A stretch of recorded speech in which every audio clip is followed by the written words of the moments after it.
All right, guys, welcome back to another Gray Zone Warfare video. I know it's been a few hours, I'd say, from my normally scheduled content. It's been a little bit. I'm gonna step over here actually to get away from the helicopter.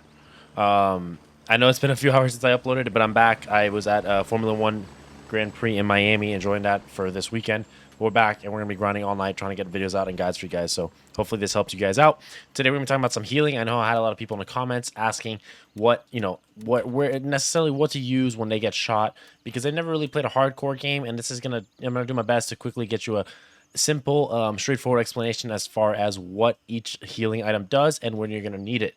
And then I'll try and go and run and get some AIs to shoot me, and then hopefully I can demonstrate what each one does. But what I want to go over really quick is just which each item is going to do and what you should use it for necessarily.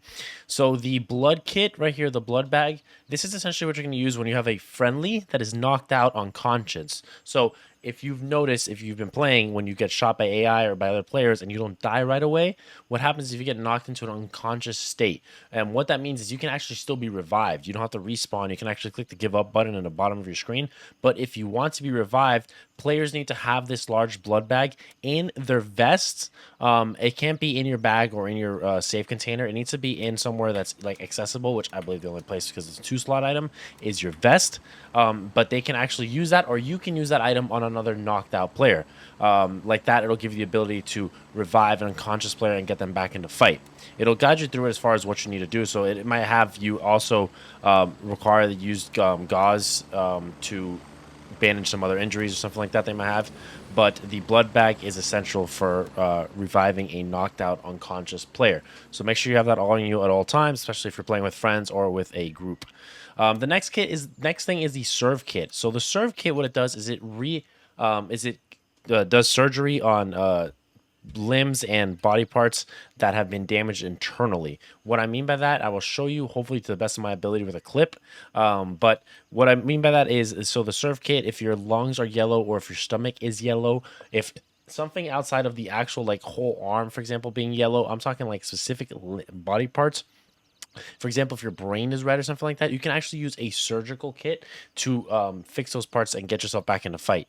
It doesn't you don't have any like if you use this, you don't go from 50 health points like Tarkov down to 25 health points on the limb. No, it gets you right back in the fight, 100% health.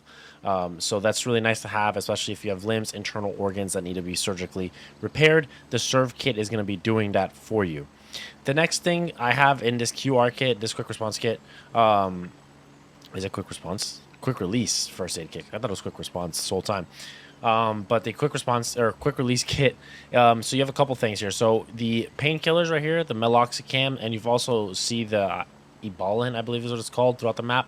What this does is essentially whenever you see your health status being in pain, you'll want to make sure you pop a painkiller, and it'll reduce that pain, and you will be able to be effective without having any pain on your body, and your guy won't be groaning, and you'll be able to stay focused. So painkillers are really important, especially when you're in pain or there's like a red limb or something like that you don't want, or you don't have time to come and do surgery and you just want to stay in a fight. Pop painkillers. Those are essential.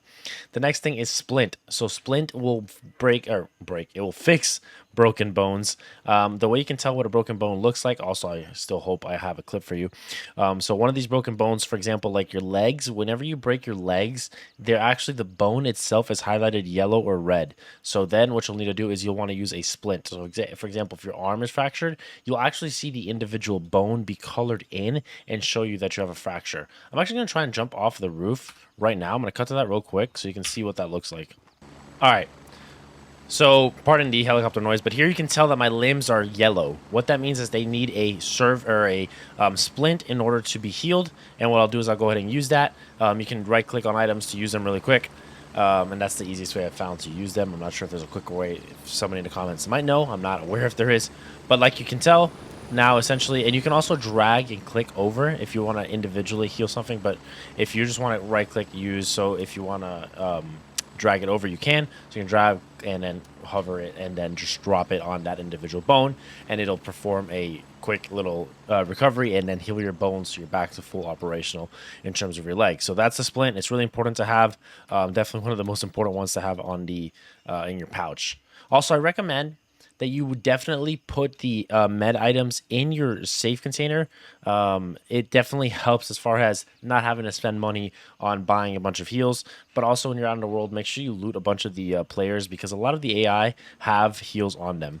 So the next thing is bandage. So bandage, whenever you have a light bleed or a medium bleed, this will actually help you out in terms of stopping it. You don't only need to use one, so you can just go on it and then right click and it'll use, and whenever you see the bleeding icon, just go ahead and use a bandage. And then the tourniquet, if you have a heavy bleed, you can actually use this for light and medium as well. I'll make sure that's noted. But if you have a heavy bleed, you can use the tourniquet and then stop the heavy bleed. So those are the essentials. Oh, the gauze as well. So this is used for whenever you have your like muscles hurt, or your guy is hurt in pain and you don't have, and you want to fix it, you just use the gauze. So it's essentially a dressing and it'll heal yourself. So the gauze will heal any bone you need, or not bone, correction, any like muscular section. So for example, if my like bicep is red, you'll apply the gauze to it, or my whole arm is red, I'll apply the gauze to it, and that'll actually heal my guy in terms of not a surgical, or I don't need surgery and I don't need a splint, but I need to heal and I don't have a bleed. Gauze is your next best thing. So that's what each of them do. Or that's what each of them does, excuse me. Sorry, I'm kind of fried. It's been a long weekend, but I'm trying to stay focused here to make sure I get this information out for you guys. So hopefully that helps you guys out. If it did, drop a like, drop that sub. I'm going to keep pounding out these Gray Zone Warfare content videos. We are Team Mithras. We're all aboard doing quests for Mithras. I'm going to keep those guides coming. But also, if you want to go head over to my Twitch page, I'll be live streaming the game finally Sunday morning. So if you want to catch me live over there, it's twitch.tv/OneShotRich. We're doing a bunch of giveaways, so make sure you stay tuned to the channel, guys. Thank you for all the love and support. I'll catch you guys later. Peace.